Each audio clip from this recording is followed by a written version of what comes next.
Circus Caps for Sale, a companion to Caps for Sale. Written and illustrated by Esfra Slobodkina.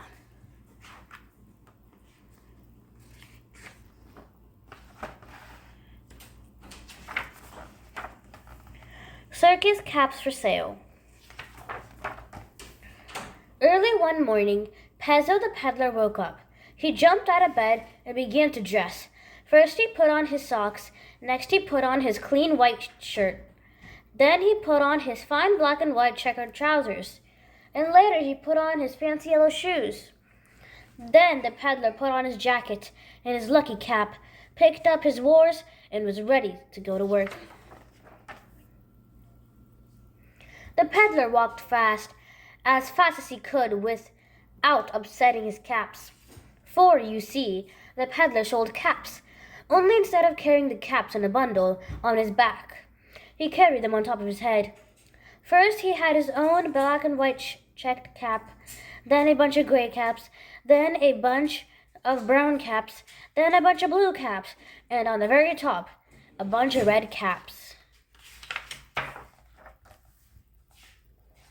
As soon as he got to town, he began to call out, "Caps! Caps for sale! 50 cents a cap!"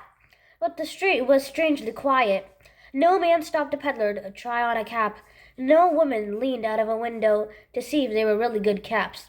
No children ran after the peddler. There weren't even any dogs to follow him. But as he came nearer to the town square, the peddler began to hear the sounds of voices and loud music. Of course, he thought, it must be the county fair. Sure enough, the nearer he got, the clearer he saw that it was indeed a county fair. The Ferris wheel turned, the merry-go-round went round and round, and at the far end of the square, the peddler saw an enormous circus tent. "Caps for sale! Caps for sale!" the peddler began to call, but before he got to saying 50 cents a cap, boom went a big drum as the circus parade came around the corner. "Oh, well," sighed the peddler, "he is bigger than I. I'll wait until he goes by." Next, a great big bass horn came into view, and began to thump. Pa, pa, pa. "Oh, well," sighed the peddler again, "he is louder than I. I can't wait until he goes by." But what came around the corner next was not just a big drum or a loud bass horn, but the whole circus band. The trumpets shrilled, the trombones blared, and the little piccolos went tweedle-dee-dee. The big cymbals went bong, and the tiny triangle went ping. "Oh, well," sighed the peddler for the third time, "there are so many of them. I'll just have to wait until they go by." The peddler saw the circus riders prance by on their plumed white horses. He saw the fierce lions and tigers and the chattering monkeys in their cages. He saw a truckload of trained seals and dancing dogs go by.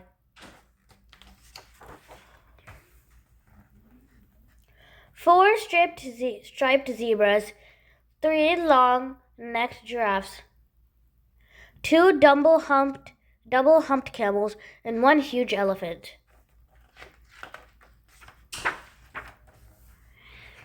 It was a wonderful parade. Even the peddler thought so, until he met up with Jumbo. Jumbo was the circus elephant in the parade. He liked to perform tricks to amuse the crowd. Sometimes he would simply take some peanuts from a child's hand and put them in his mouth. Sometimes he would fill his trunk with water and pretend to give himself a shower. And sometimes he would steal a hat from a man in the crowd, try it on his rider's head, and return it to the stranger. Naturally, when Jumbo saw the peddler with his pile of caps, he reached for it with his long trunk. In a second, there was a very surprised elephant, a very amused crowd, and a very, very sad peddler.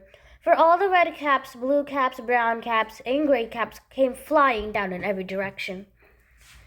When the tumblers, the jugglers, and the clowns saw all the caps falling, they thought it was a new trick the big boss added to the parade.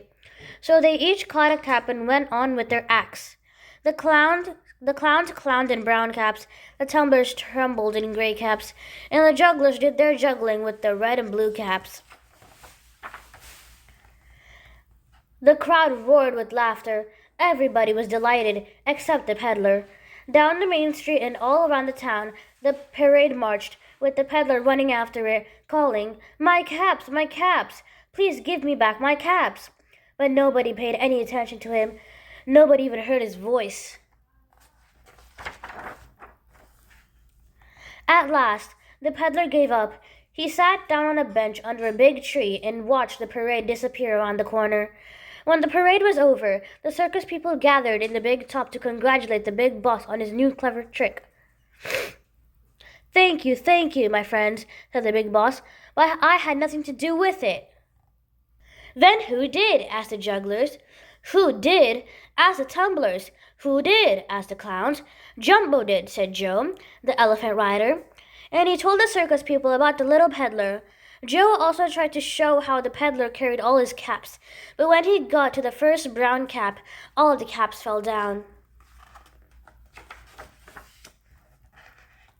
Then one of the clowns tried to put on the caps, but when he got to the first blue cap, all the caps fell down. Everybody tried. Even one of the jugglers tried, but when he got to the last red cap, all the caps fell down. "Aha!" said the big boss. "Perhaps it is not such an easy trick after all. And if it's not such an easy trick to do, my friends, does it not belong in the circus?" "Yes, yes," shouted all the circus people. So the big boss sent 2 tall men to find the little peddler. The peddler was not at all hard to find, for he was sitting on the bench under the tree, thinking his sad thoughts. "Come quickly," said the 2 tall men. "The big boss himself wants to talk to you." So the peddler went. "Hello there," said the big boss to the peddler. "They tell me you can carry all these caps on your head without dropping a single one. Neat trick, I say, if you can do it." "Yes, sir, I can," said the peddler. He knelt in front of the caps. First he put a bunch of brown caps on top of the bunch of gray caps. Then he put the bunch of blue caps on top of the bunch of brown caps. Then on the very top he put the bunch of red caps. Very carefully, he picked up the whole pile and put it on top of his own black and white checked cap. Then slowly, very slowly, he got up from his knees and began to walk around, calling out, "Caps for sale, caps for sale, 50 cents a cap." "Bravo, bravo," shouted the big boss. "Bravo, bravo, bravo," shouted the rest of the circus people. "How would you like to do your act in the circus ring?" asked the big boss. I don't know," stammered Pezzo. "I am only a peddler who sells caps. But if you really want me to, of course we do," said the big boss. "There's nobody else like you." That evening, when the circus lights went on, the show was really grand. There were horse riders and elephant drivers. There were trained lions and tamed tigers. There were dancing dogs and talking seals. There were tightrope walkers and jugglers.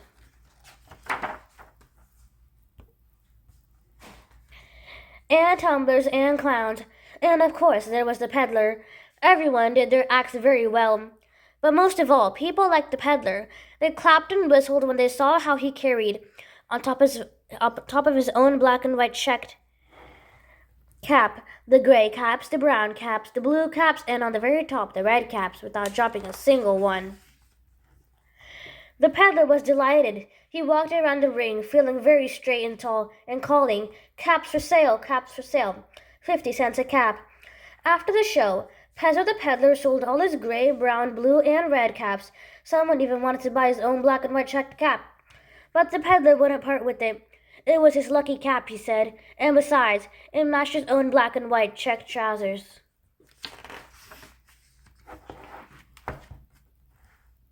The end.